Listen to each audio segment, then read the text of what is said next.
میرا خیال ہے معاشرے میں جو سب سے اہم رشتہ ہے جس سے نسل آگے چلتی ہے وہ میاں بیوی ہوتے ہیں، اور اگر میاں بیوی کا رشتہ مثالی ہو تو نہ صرف ایک خاندان خوش و خرم زندگی گزارتا ہے بلکہ پورا معاشرہ جو ہے وہ مثالی رول پلے کرتا ہے اور معاشرہ اچھے طریقے سے آگے بڑھتا ہے۔ اور ان کے ساتھ علامہ حشام الہی ظہیر صاحب کسی تعارف کے محتاج نہیں ہیں، کل بھی علامہ کو ہم نے زحمت دی تھی اور آج بھی حشام صاحب ہمارے ساتھ موجود ہیں۔ سر آپ کو بھی خوش آمدید کہتے ہیں۔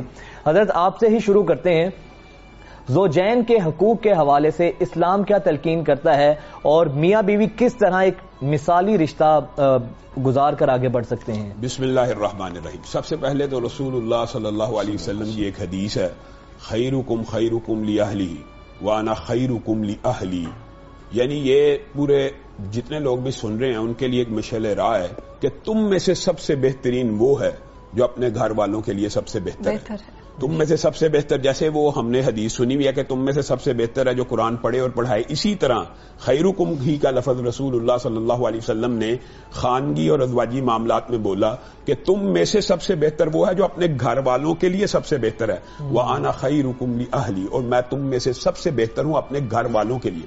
کیسے بہتر تھے؟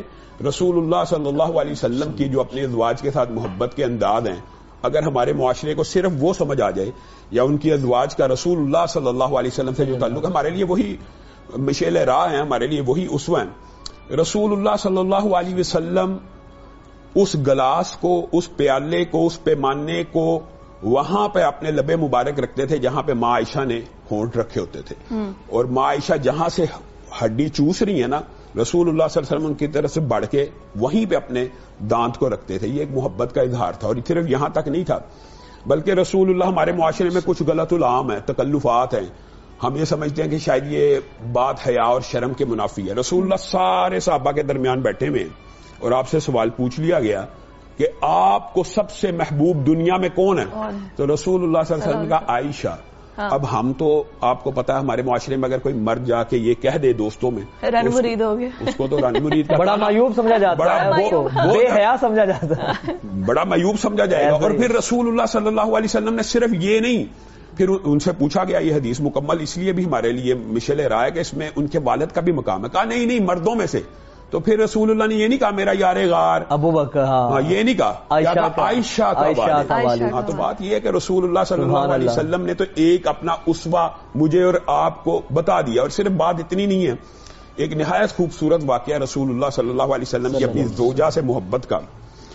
ابو العاص آپ کو پتا ہوگا بدر میں قیدی بن گئے تھے، رسول اللہ کے اپنے ہی داماد زینب کے جو خاوند تھے، تو ان کو چھڑانے کے لیے زینب نے، خیر یہ لمبا چوڑا واقعہ مختصر کرتا ہوں، زینب نے ہار بھیجا، تو رسول اللہ صلی اللہ علیہ وسلم نے جب وہ ہار پکڑا تو رسول اللہ کی آنکھوں میں آنسو آ گئے، وہ ماں خدیجہ کا ہار تھا، تو رسول اللہ صلی اللہ علیہ وسلم لرز گئے، اور رسول اللہ صلی اللہ علیہ وسلم کھڑے ہوئے اور صحابہ سے مخاطب ہو کے کہا کہ ابو العاص سے وفادار ابو العاص جیسا کوئی نہیں ہے، تو یہ تو مجھے خدیجہ کی یاد آ گئی ہے۔ یہ دیکھیں صرف ہار دیکھ کر، تو میں یہ چاہتا ہوں کہ آپ اس کو کیا میری وجہ سے پھر بھی اجازت لے رہے ہیں، یہ بھی دیکھیں کہ آپ ان کو میری وجہ سے آزاد کر دیں گے، تو صحابہ نے اجازت دی، تو رسول اللہ صلی اللہ علیہ وسلم ماں خدیجہ سے اس قدر پیار کیا کرتے تھے۔ یہ زوجین کے تعلقات ہیں۔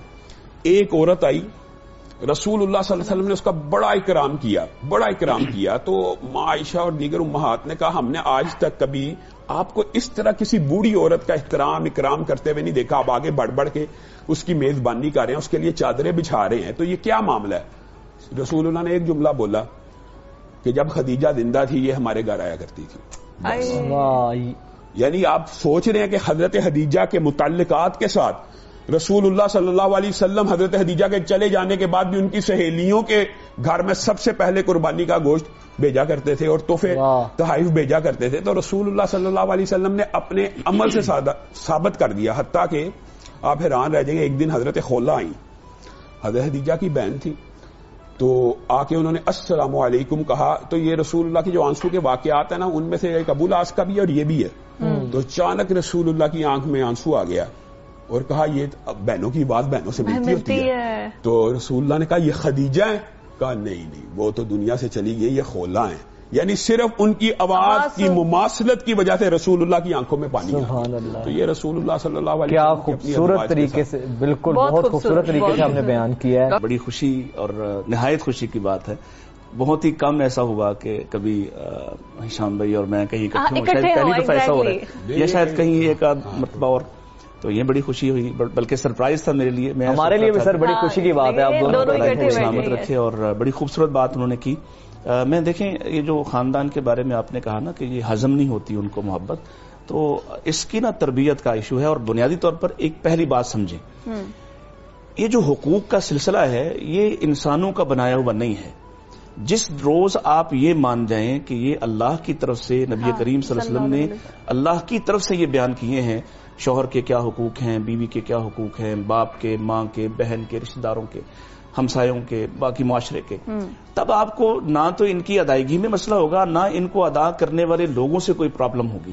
آپ کو پتہ چلے گا کہ اصل میں تو یہ شخص، جیسے علامہ صاحب نے حدیث سنائی نا کہ خیرکم لأہلہ، تم میں سے اچھا وہ ہے جو اپنے گھر والوں کے لیے اچھا ہے. گھر والوں سے مراد گھر کہاں سے شروع ہوتا ہے؟ گھر بیوی سے شروع ہوتا ہے. یاد رکھیے، گھر بیوی سے شروع ہوتا ہے اور بیوی کے بعد اولاد آتی ہے.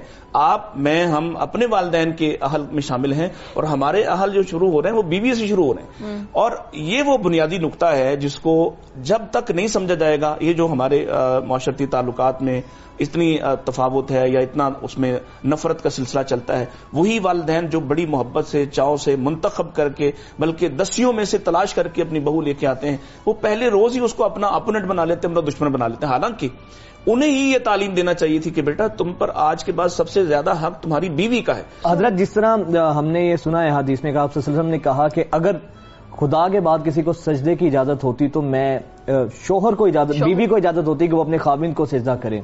ایک طرف سر اتنی تلقین، دوسری طرف وہی مسلمان معاشرہ ہے ہمارا، پھر جہیز کی لعنت، پھر بچیوں پر سارا برڈن. حالانکہ تو شادی میں تو سارا جو برڈن ہے یا سارا خرچہ وہ تو خاوند کی طرف آتا ہے اگر صحیح اسلامی شریعت کے مطابق کی جائے. تو یہ تعداد سوسائٹی میں سر اتنے کیوں آ گئے ہیں؟ یہ جو آپ نے نقطہ اٹھایا یہ بڑا ویلڈ ہے. میں سمجھتا ہوں اس کا تعلق عرف اور ہمارے برے صغیر کے خاص ماحول اور معاشرے سے ہے. آپ عرب میں چلے جائیں، وہاں پہ سارا خرچہ مرد ہی اٹھائے گا، جہیز بھی مرد ہی تیار کرے گا. یہ یہاں کا مسئلہ ہے، اسی کانٹیننٹ کا. لیکن جو حدیث آپ نے بیان کی ہے نا، بنیادی طور پہ وہ حدیث صحیح ہے کہ رسول اللہ صلی اللہ علیہ وسلم نے، یہ ہے کہ مردوں کے اوپر بھی حق ہے لیکن عورتوں کے اوپر بھی کچھ مردوں کے حقوق ہیں. ہمارے معاشرے میں یہ افراط و تفرید بھی پائی جاتی ہے کہ بیویوں کے حقوق بہت زیادہ بیان کیے جاتے ہیں لیکن مردوں کے حقوق کم بیان کیے جاتے ہیں. یہ بھی ایک ٹرینڈ چل پڑا. اب یہ جو آپ نے حدیث بیان کیا، بتائیے اس سے بڑی مرد کی فرما برداری اور اطاعت کی معروف میں کیا دلیل ہو سکتی ہے کہ اگر سجدے کی اجازت ہوتی، کیونکہ امت میں سجدہ تدیمی بھی حرام ہے. لوگ یہ سمجھتے ہیں کہ سجدہ صرف عبادت کا حرام ہے، تدیم کا سجدہ بھی حرام ہے. بالکل. تو اگر تدیم کے سجدے کی بھی اجازت ہوتی تو میں عورت کو کہتا کہ مرد کو کرو. تو اور اس کو اگر آپ ایکسپلین کریں تو رسول اللہ نے اس بات کو آگے ایک حدیث میں مکمل بیان کر دیا. رسول اللہ صلی اللہ علیہ وسلم نے مرد کے اوپر جو لائبلٹی شریعت نے ڈالی ہیں وہ بہت زیادہ ہیں. عورت کے اوپر جو لائبلٹیز ہے وہ یہ ہیں، اگر وہ نماز پڑھے، روزہ رکھے، اور تیسری صرف ایک شرط لگائی، خامن کی اطاعت کرتی ہو. معروف میں، گناہ کے کاموں کی بات نہیں ہو رہی، معروف میں اطاعت کرے، وہ جنت کے 8 دروازوں میں سے جس سے چاہے داخل ہو جائے.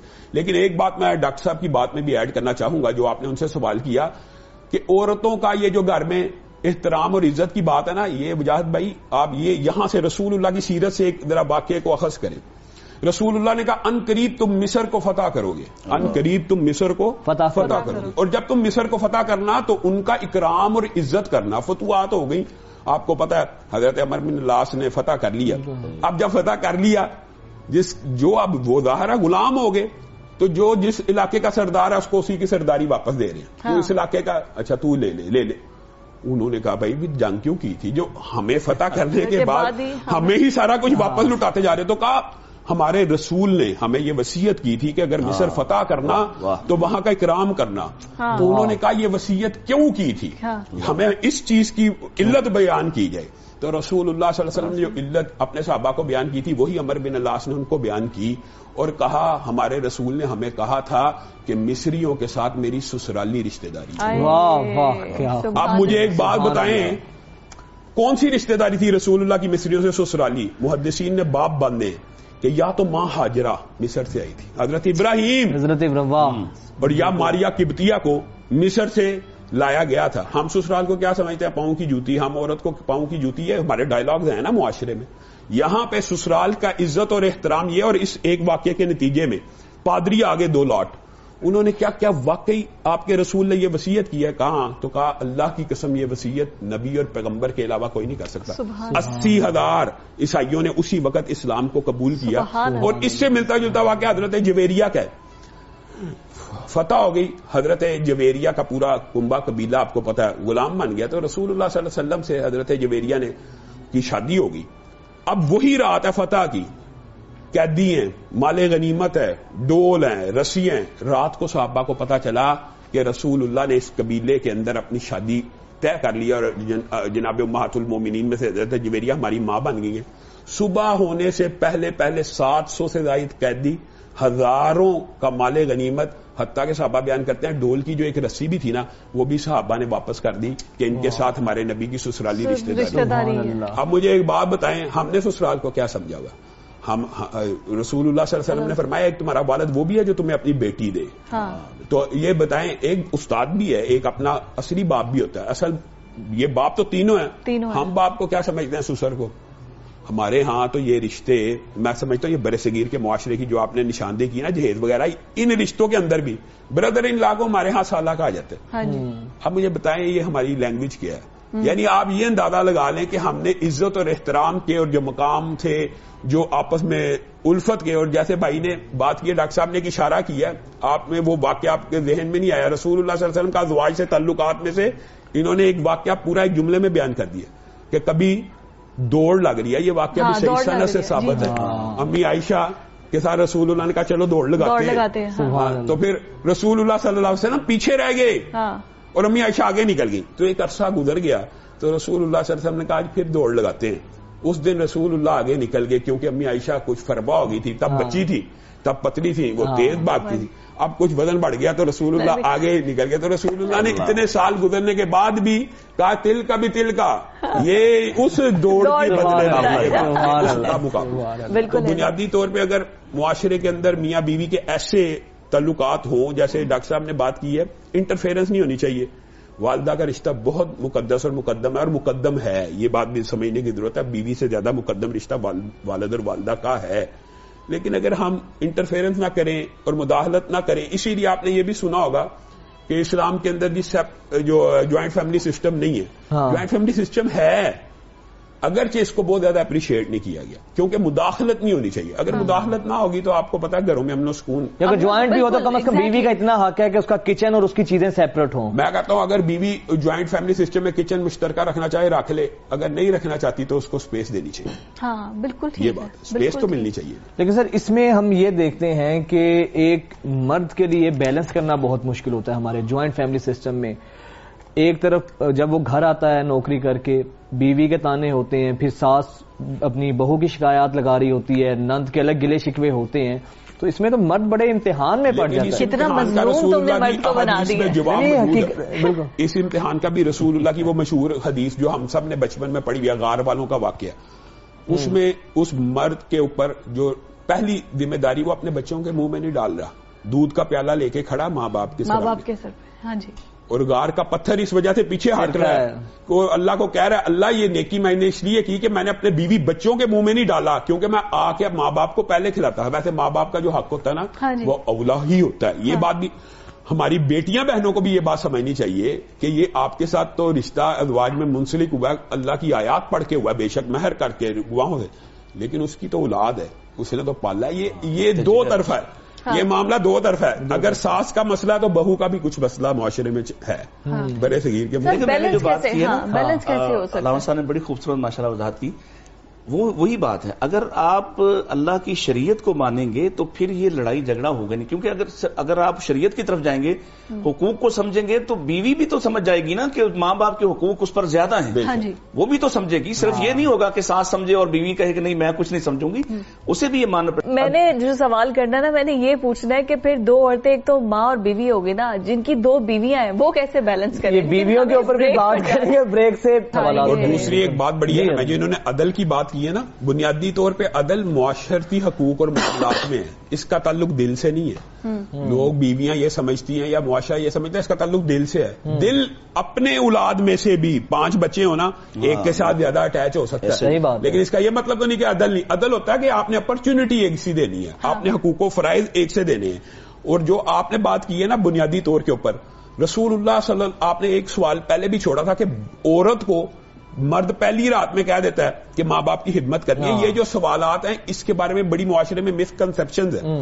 حقیقت یہ ہے کہ کسی کے اوپر بھی اتنی تکلیف نہیں ڈالی جا سکتی. یہ سب کے لیے کلیہ, یہ بیوی کے لیے نہیں ہے جس کی اس کو استطاعت نہ ہو. مثلا رسول اللہ کی ذرا زندگی کا مطالعہ کریں.